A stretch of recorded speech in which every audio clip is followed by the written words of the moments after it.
Ciri-ciri habib palsu yang pertama, dari zaman dahulu keluarganya kada dikenal sebagai habaib. Masyarakat kampung pun tahu bahwa keluarganya lain habaib. Tiba-tiba inya mengaku habib, sedangkan abahnya, kaiknya, orang-orang yang bersosial dengan masyarakat kampungnya dari kai-kaiknya, abah-abahnya tidak dikenal dengan status mereka sebagai habaib. Cucunya tiba-tiba mengaku habib. Nah, ini ciri pertama. Yang kedua, habaib setempat, habaib yang asli, kada kenal dengan keluarganya, keluarga yang mengaku ini. Ini ciri kedua. Habaib yang asli kada kenal dengan keluarga yang mengaku ini. Tiba-tiba ia mengaku habib, sedangkan habaib yang asli di tempat tersebut, di desa itu contohnya, kada kenal dengan orang itu. Itu ciri kedua. Yang ketiga, keluarga besar dari kabilah yang inya kakui, kada kenal dan kada mengakui orang tersebut dari kabilah kami. Contoh, ada habib palsu mengaku marganya Bah Hashim. Tapi ternyata keluarga besar Bah Hashim, ikatan keluarga mereka menolak dan kada mengakui. Itu bukan keluarga kami. Itu tanda atau ciri ketiga bahwasanya ia adalah habib palsu. Yang keempat, ciri habib palsu yang keempat, mengganti ngarannya. Yang tadinya ngarannya tidak berbau ke Arab-Arapan diganti jadi berbau ke Arab-Arapan. Contoh, tadi namanya contohnya Ujang atau Dodi atau semacamnya. Nama-nama ajam. Setelah berkaku habib digantilah jadi Abdurrahman, digantilah contoh dari jadi Muhammad, diganti jadi Umar, diganti jadi Abu Bakar. Tadinya ngarannya ngaran ajam. Ini ciri yang keempat. Bahkan terkadang ada yang ekstrim sampai KTP-nya diganti, ditambah Sayyid dan sebagainya. Ciri kelima, habib palsu berpakaian islami yang berlebihan. Bahkan habib-habib yang asli pun supan kadang memakai pakaian tersebut.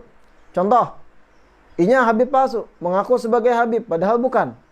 Pakai imamah, pakai jubah, warna-warni, pakai tongkat, kacamata hirang bahkan. Padahal bukan lulusan pesantren, bukan orang yang belajar di pesantren, membaca Al-Qur'annya kada lancar, tapi pakaiannya kayak ulama. Yang habib asli pun kadang supan memakai pakaian itu. Warna-warni pulang kadang. Nah, ini ciri habib palsu yang kelima. Yang keenam, ciri habib palsu yang keenam. Saat ditanyakan silsilah, ditakuni silsilahnya bin fulan, bin fulan, bin fulan, bin fulan sampai ke atas, inya kada mau menampayakan, kada mau menunjukkan silsilah tadi. Alasannya aku diamanahi datuku kada boleh ditampayakan. Atau alasannya ini sudah dari pada Tuan Bahari kami kada boleh menampayakan, takutan sombong. Keramput. Karena dari silsilah akan ketahuan. Inya takutan ketahuan bahwa inya menyodok jalur orang lain kalau inya tampayakan silsilah tersebut. Adapun habib asli, inya tidak akan merasa malu menampaikan silsilahnya. Karena dari situ akan ketahuan asli atau tidaknya. Ciri habib palsu yang ketujuh, berpindah-pindah marga. Berpindah-pindah qabilah. Pertama, contoh. Mengaku habib, bangsanya apa? Al-Kaf. Ketahuan bahwa palsu, ganti lagi jadi apa? Asgaf. Ketahuan lagi jalur Asgaf yang disodoknya palsu, ganti lagi jadi Al-Hasani. Nah, ini kalau sudah ada ganti-ganti marga, tanda kuat inya habib palsu. Karena habib yang asli terlahir dengan satu marga dan tidak mungkin berubah, karena itu takdir dan pilihan dari Allah Subhanahu wa taala. Ciri habib palsu yang kedelapan, dan ini banyak. Mengaku dapat silsilah dari mimpi. Mengaku dapat silsilah dari orang alim yang ditamuinya dalam mimpi. Datang kepada habib asli, ulun bipai ingohnya, ingoh habib kayaknya. Malam tadi ulun bermimpi ada orang berbaju saraba putih, pakai rida hijau, memadahkan cu ikam habib.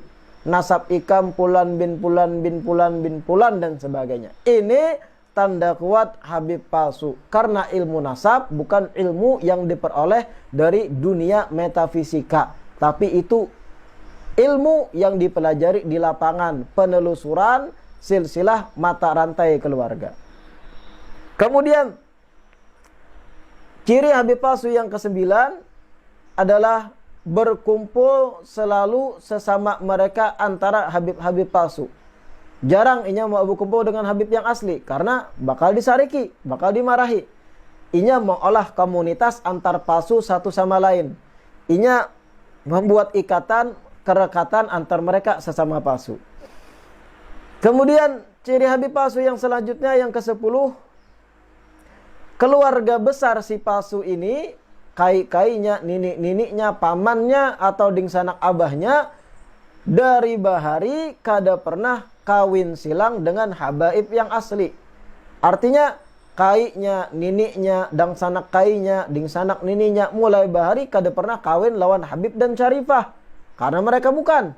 Tiba-tiba si cucu bekaku Habib. Sedangkan ditelusuri sejarah keluarganya mulai bahari kada pernah kawin silang dengan habaib tempatan yang asli. Ini pun ciri Habib palsu juga. Yang ke-11, ciri Habib palsu yang ke-11. Susunan nama silsilahnya atau bin-binnya banyak menggunakan nama ajam, nama yang bukan Arab. Saya beri contoh. Siapa nama Habib ini? Habib palsu tadi. Namanya contohnya adalah Muhammad. Siapa abahnya? Abahnya Tirmiji. Siapa abah Tirmiji? Bin siapa? Bin Anang Ramli. Anang Ramli bin siapa? Bin Tuh Kacil. Tuh Kacil bin siapa? Bin contohnya Dodi Iskandar. Bin siapa lagi? Kalau sudah 4 ke atas rantai silsilahnya atau bahkan 5 ke 6 ada nama-nama ajam, ini bukti kuat, indikasi kuat inya Habib palsu. Kenapa? Karena habaib kalau sudah generasi 3 ke atas itu pasti pakai nama baku yang terulang-ulang. Abdullah, Salim, Abu Bakar, Umar, Hasan, Hussein, Alawi, dan nama-nama yang ma'ruf di kalangan habaib lainnya. Ciri Habib palsu yang ke-12, mengada-ngadakan sebuah makam dan diklaim itu adalah makam datunya. Tiba-tiba contohnya ada tumpukan tanah yang disebut dengan bahasa kita balambika.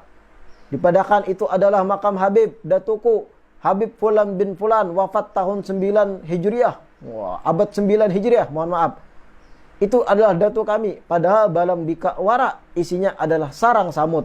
Nah, ini salah satu cara inya menguatkan status dirinya sebagai Habib. Padahal abal-abal atau palsu.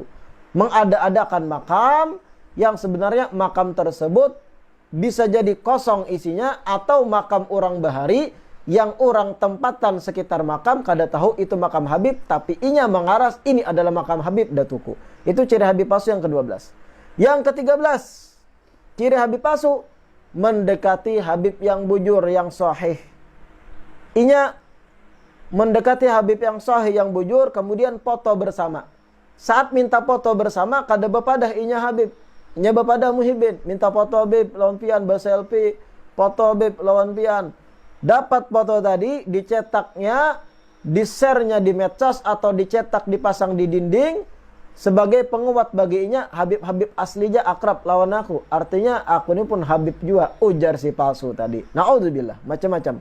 Yang ke-14, ciri Habib palsu yang ke-14, mendekati Habib asli yang polos agar dapat pengakuan dari Habib yang polos tadi. Karena Habib yang asli tidak semuanya kritis. Ada yang polos, baik hati, kemudian karakternya supel, husnudzon terus lawan orang. Datang orang, ulun Habib juga Habib, oh inggih, Masya Allah, Habib juga pian, ahlan wa sahlan.